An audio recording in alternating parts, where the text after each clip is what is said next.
Keluarga Atmojo. Pagi itu, sekitar pondok, kabut tebal menutupi seluk-beluk hutan, membuat pandangan mata terbatas. Sejak fajar menyingsing, Sri dan Dini sudah ada di sumur, mencuci pakaian untuk keseharian mereka. Sedangkan Erna tengah membasuh Dela di dalam kamar, sampai terdengar langkah kaki. Sri yang pertama mendengarnya. Ia berdiri untuk melihat. Dari jauh, sosok hitam muncul dari balik kabut. Perawakannya familiar. Denah pondok rumah memang sederhana. Dari teras maupun kamar mandi, bisa melihat keseluruhan area sekitar. Sehingga sosok mendekat itu terlihat jelas. Semakin dekat sosok itu, Sri semakin yakin. Dan benar saja, ia mematung sesaat sebelum Dini ikut berdiri dan melihat apa yang membuat Sri tampak tercekat dalam ekspresi wajahnya. Manakala ia melihat Mbah Tamin mendekat ke arah mereka dengan wajah yang letih. Ketika Mbah Tamin berdiri di depan Sri, ia seraya bertanya, apakah petuah beliau sudah dijalankan? Sri hanya diam, bibirnya gemetar. Dinilah yang berinisiatif mengambil situasi. Ia berucap lirih, "Mbah, bukannya semalam Anda pulang?" Mbah Tamin yang mendengar itu tiba-tiba mengejang. Otot-otot wajahnya mengeras, lantas memandang Sri dengan ekspresi tidak percaya. Ada kemarahan dalam tatapannya. "Bukannya kamu sudah tak kasih tahu?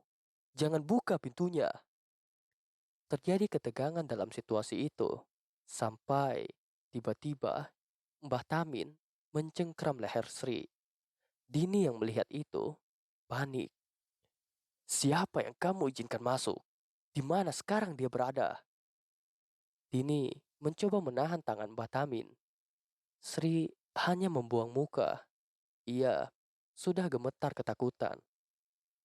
"Di kamar Anda, Mbah. Dia masuk ke situ," ucap Dini.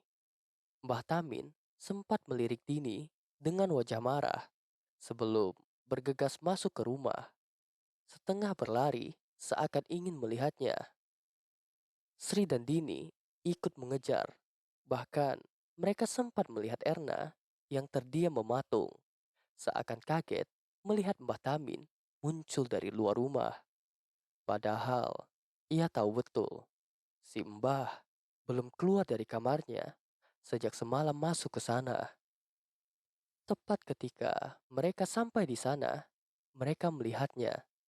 Seseorang mengobrak-abrik kamar Mbah Tamin. Semua barang Mbah Tamin berantakan. Namun, yang membuat semua orang tercengang adalah di atas ranjang tempat tidur beliau ada patek, nisan dari kayu yang tertulis nama Atmojo, nama keluarga tempat mereka mengabdikan diri.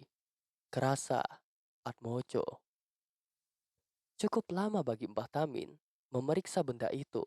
Tanpa melihat Sri dan Dini, si Mbah berucap, apa yang dia lakukan saat ada di sini semalam. Sri kali ini yang bicara. Ia mengatakan semuanya, termasuk Dela. Mimik wajahnya berubah. Ia diam. Sebelum akhirnya berjalan menuju Dela, Mbah Tamin melihat anak gadis itu masih terlelap dalam tidurnya. Ia membelainya layaknya anak gadisnya sendiri, sama seperti sosok yang ia lihat semalam. Siapa sosok itu sebenarnya? Sri terlihat berpikir, seakan mencari tahu jawaban itu. Setelah hari itu, Mbah Tamin mengatakan ia akan lebih sering keluar rumah. Pesannya sama seperti dulu, jangan bukakan pintu manakala hari sudah petang. Sri, Erna dan Dini mengangguk, pertanda mengerti. Namun, perlahan semua mulai memikirkan itu. kemana si Mbah sebenarnya?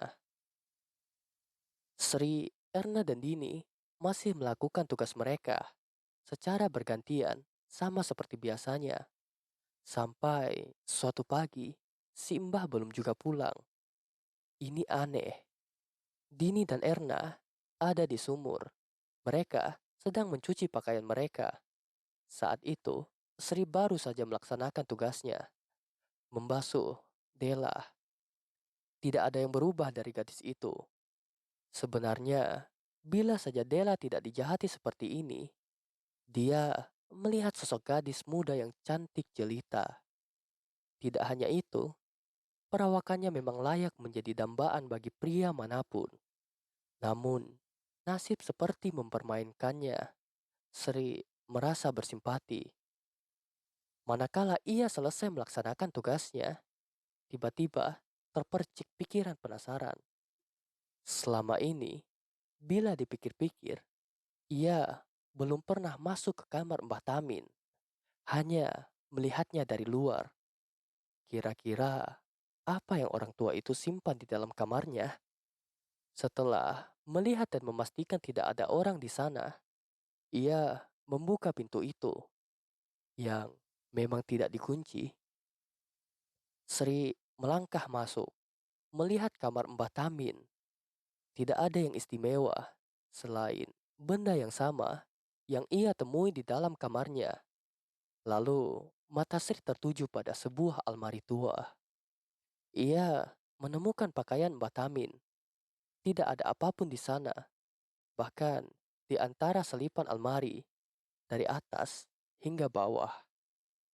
Lalu mata Sri tertuju pada sebuah meja yang sudah usang. Di sana ada sebuah laci kecil. Dengan jantung berdegup kencang, Sri membukanya, kemudian melihat isinya.